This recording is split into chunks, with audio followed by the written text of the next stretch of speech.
s'il y a des hommes qui m'écoutent, marhaba. Aujourd'hui, je voudrais parler de certains mouvements qui ont fait le tour du monde.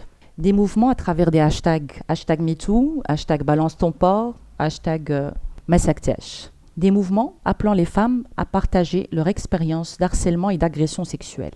Pour votre information, quand on parle d'harcèlement, il peut être aussi question d'harcèlement verbal. Et aussi, pas uniquement pour les femmes, enfin la majorité, c'est les femmes qui sont harcelées, mais il y a aussi des hommes ou des garçons qui sont harcelés. En partageant leur expérience, elles pouvaient, à travers ces hashtags, dénoncer leur agresseur. Ça a commencé, entre autres, avec la fameuse affaire du magnat d'Hollywood, Harvey Weinstein, ou Weinstein, ou je ne sais pas comment on prononce. Ce mouvement a pris de l'ampleur aux États-Unis.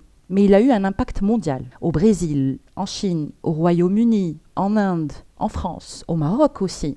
Il existait depuis 2017, vu qu'il a été lancé par Tarana Burke pour dénoncer les violences sexuelles. Mais il a explosé après le tweet d'une grande actrice américaine, Alyssa Milano. Ce tweet disait « Si toi aussi tu as été harcelé ou agressé sexuellement, réponds à ce tweet en répondant MeToo, c'est-à-dire moi aussi ». Un tweet qui a généré des milliers et des milliers de réactions et est devenu par la suite viral. En octobre 2017, Sandra Muller, française, qui habitait à l'époque aux États-Unis, tombe sur un article du New York Times mettant en avant l'affaire Harvey Weinstein. Elle publie sur Twitter le 13 octobre 2017 « Balance ton porc », raconte en donnant le nom et les détails du harcèlement sexuel que tu as connu dans ton boulot. Je vous attends. Et c'est comme ça que le mouvement « Balance ton porc » a été lancé en France. Avec ces mouvements, des secrets trop longtemps gardés, des silences ont pris voix et les comportements de certains sont rendus publics.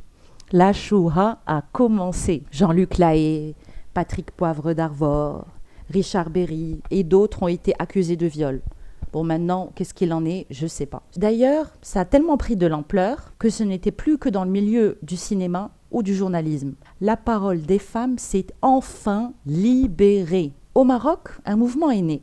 Le collectif Massaktesh, porté par des femmes mais aussi par des hommes que j'applaudis, qui demandent aux femmes de dénoncer les prédateurs, ces violeurs qui prétendent que la femme est faible et qu'elle gardera le silence. Ce mouvement a été créé suite à une affaire qui avait fait le buzz à l'époque, l'affaire de Khadija qui a été kidnappée, torturée, séquestrée, violée, une affaire qui avait fait le tour de la toile. Certains ont même dénigré cette histoire. Je connais même des femmes qui ont dit le cri de Khadija en fait cachait derrière le silence de milliers de femmes. En faisant des recherches, je suis tombée sur une étude qui a été faite par le Haut Commissariat au Plan, le HCP, en 2019. Durant les 12 derniers mois avant l'enquête, plus de 7,6 millions de femmes, soit plus de 57% de femmes, ont subi au moins un acte de violence, que ça soit dans le contexte conjugal, à l'école, des étudiantes, des salariés dans le milieu professionnel, et aussi dans l'espace public. Ça va au-delà de pss pss, menchofauche et d'autres choses que vous connaissez, mesdames, et que vous entendez très souvent. Je vais être crue même cette fois. Watarfada, wahazza, et encore, et encore, et encore. D'ailleurs, avec tout ça, il y a eu un nouveau hashtag qui a été lancé, qui était le hashtag Zinqadiana. Mais je reviens au hashtag Massaktesh. Il a officiellement été lancé le 18 septembre 2018, et ça tombait le jour où un chanteur marocain s'est présenté au tribunal en France suite à un soupçon de viol. D'ailleurs, ce mouvement Massaktesh avait demandé à l'époque aux radios marocaines de ne plus diffuser la chanson de ce dit chanteur.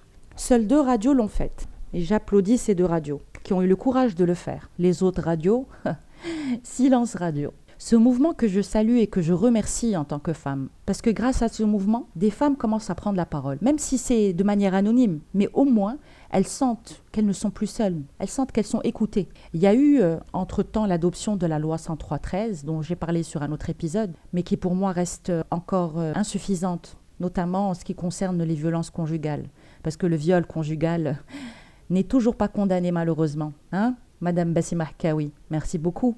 Le harcèlement de rue, quant à lui, reste encore normal, ici au Maroc. Les hommes pensent et jugent que l'harcèlement est expliqué par la provocation de la victime, par sa tenue vestimentaire, sa manière de marcher. Les victimes deviennent fautives.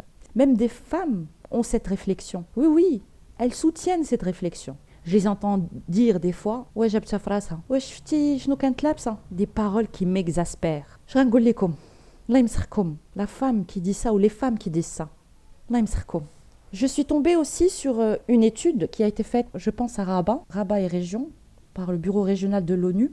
Et c'est une étude qui a été lancée, je ne sais plus en quelle année, je n'ai pas noté, mais auprès de 2400 personnes, 1200 hommes, 1200 femmes. Les résultats, pour moi, ont été juste scandaleux. Plus de 63% des femmes interrogées ont été confrontées à des actes d'harcèlement. Près de 60% d'hommes ont indiqué avoir commis un acte de violence sexuelle à l'encontre de la femme dans des espaces publics. Et plus de 60% des hommes ont soutenu que c'est la tenue provocatrice des femmes et le fait qu'elles soient dans un endroit public, surtout le soir, pour eux, sont des raisons valables pour excuser ces violences. C'est extraordinaire. Ah, pauvres hommes. Comment ils vont faire, ces hommes-là? Comment ils vont faire s'ils n'ont plus le droit de dire à une femme dans la rue qu'elle a de bonichons? Quelle tragédie pour ces hommes. Les femmes culpabilisent tout le temps. Et finalement, les hommes n'assument plus les conséquences de leur acte. Au lieu de dire aux femmes « ne vous habillez pas ou plus de telle ou telle manière pour ne pas provoquer les hommes », pourquoi on ne dit pas les hommes « arrêtez de violer » ou « ne violez pas tout simplement ». Un autre point sur lequel je voudrais revenir, toujours sur la base de l'étude qui a été faite par ce bureau régional de l'ONU, un tiers des hommes et un tiers des femmes ne connaissent pas les nouvelles lois en vigueur. Point aussi dont j'ai parlé lors de mon podcast sur la loi 103/13. Je reproche effectivement au pouvoir public un manque de communication et de sensibilisation pour appliquer la loi. Parce que c'est vrai que les gens ne sont pas au courant. Mais heureusement qu'il y a des mouvements qui existent. Heureusement que grâce à ces mouvements, alhamdoulilah, des collectifs ont pris place, des associations sont aujourd'hui présentes dans différentes villes. Mais pour moi, c'est pas assez. Mais mesdames, j'ai un message. Je suis une femme, je suis un corps, je suis un esprit. عندك الحق تهضري ما تسكتيش ما تخليش يتكرفس عليك وتسكتي راك ماشي بوحدك tu n'es pas seul راه ما كاين لا حشومه لا والو راه حقك هذاك الجسم ديالك هذاك ما تخافيش من هذاك حيت راجل راه ماشي راجل راه الشياطه راه زبل لا دلك داكشي راه هو ماشي راجل هضري على حقك بيني ليه بيني راك مرا وقاده على شغلك قاده على حقك C'est ça le message. Le combat continue. Je remercie ces associations, ces collectifs qui existent au Maroc, heureusement d'ailleurs. Des collectifs qui existent et qui commencent à donner la parole aux femmes. Et je sais que ces femmes, elles ne sont pas nombreuses. Baqin, quelques-unes, les khaifines. Et c'est ça le malheur. Alors aujourd'hui, mesdames, n'ayez pas peur. N'ayez surtout pas peur. Les femmes ont besoin d'aide externe, notamment de la part du gouvernement. Parce que ces associations, il n'y en a pas assez. Elles ne peuvent pas tout prendre en charge. Au moins, elles écoutent. C'est déjà pas mal. Chose qu'on ne pouvait pas faire avant. Parce que les femmes n'avaient pas le courage. دابا المرأة ولات كتهضر.